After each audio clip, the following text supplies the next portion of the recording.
Trading అనేది ఒక పెద్ద స్కామ్. ఎందుకో చెప్పాలా? ఇప్పుడు మనము ఫస్ట్ టైమ్ గనుక మార్కెట్‌లోకి వచ్చినట్టయితే మనకి ఏం సబ్జెక్ట్ నాలెడ్జ్ తెలీదు గదా!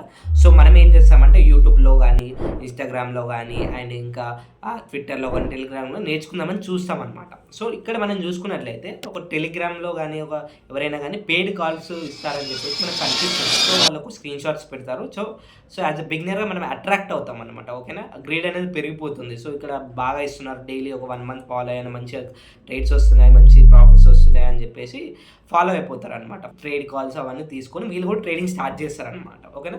సో, వీళ్ళు ట్రేడింగ్ స్టార్ట్ చేసి ఏం చేస్తారంటే ఫస్ట్ ఒక 2 లాట్లు తీసుకుంటారు. ఓకే. సక్సెస్ అయింది. సెకండ్ ఒక 2 లాట్లు తీసుకున్నారు. సక్సెస్ అయింది.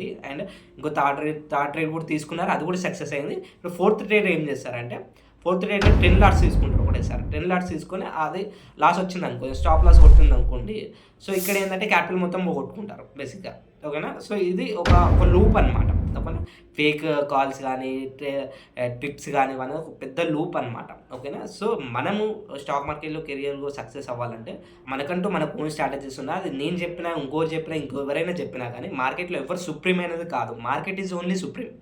ఓకేనా? Market is only the god. We have to respect the market. ఓకేనా? మార్కెట్ మనల్ని స్టాప్ లాస్ కొట్టింది అంటే we have to respect that. ఓకేనా? ఎందుకంటే మార్కెట్ ఈజ్ సుప్రీం. ఓకేనా? అది మన మార్కెట్ బ్లేమ్ చేయడానికి కూడా ఏముండదు. సో, మనము మన ప్రాపర్ రిస్క్ మేనేజ్‌మెంట్. ఓకేనా? మన రిస్క్ మేనేజ్‌మెంట్, మనీ మేనేజ్‌మెంట్ కంట్రోల్‌లో పెట్టుకొని మనం చేసుకోవాలి. ఓకేనా? అది ఎలా చేసుకోవాలి, ఏంటి అనేది తెలియకపోతే కింద కామెంట్ సెక్షన్‌లో ఐ యామ్ ఇంట్రెస్టెడ్ అని టైప్ చేయండి. సో, నేను స్టాక్ మార్కెట్ రిలేటెడ్‌గా ఫండమెంటల్ అనాలిసిస్, టెక్నికల్ అనాలిసిస్ ఎలా నేర్చుకోవాలి, ఓకేనా? దాని స్ట్రాటజీస్ ఎలా క్రియేట్ చేసుకోవాలి, ఒక ప్రాపర్‌గా రిస్క్ మేనేజ్‌మెంట్ ప్రాపర్‌గా చేసుకొని, సైకాలజీ ప్రాపర్‌లో పెట్టుకొని, మనీ మేనేజ్‌మెంట్ ఎలా చేయాలి, ఏంటి అనేది కంప్లీట్‌గా నేను ఎక్స్‌ప్లెయిన్ చేస్తాను. ఇవన్నీ కోర్స్ ట్రైనింగ్ ఎక్స్‌ప్లెయిన్ చేసినంక కూడా మీకు జాబ్స్ రిలేటెడ్ ఏమన్నా స్టాక్ మార్కెట్‌లో కావాలన్నా గాని వాటి రిలేటెడ్ కూడా గైడెన్స్ ఉంటుందన్నమాట. ఓకేనా? సో, వీడియో నచ్చినట్లయితే కంపల్సరీ మన వీడియోని ఫాలో అయ్యి ఫ్రెండ్స్ అండ్ ఫ్యామిలీ మెంబర్స్‌కి షేర్ చేయండి. Thank you.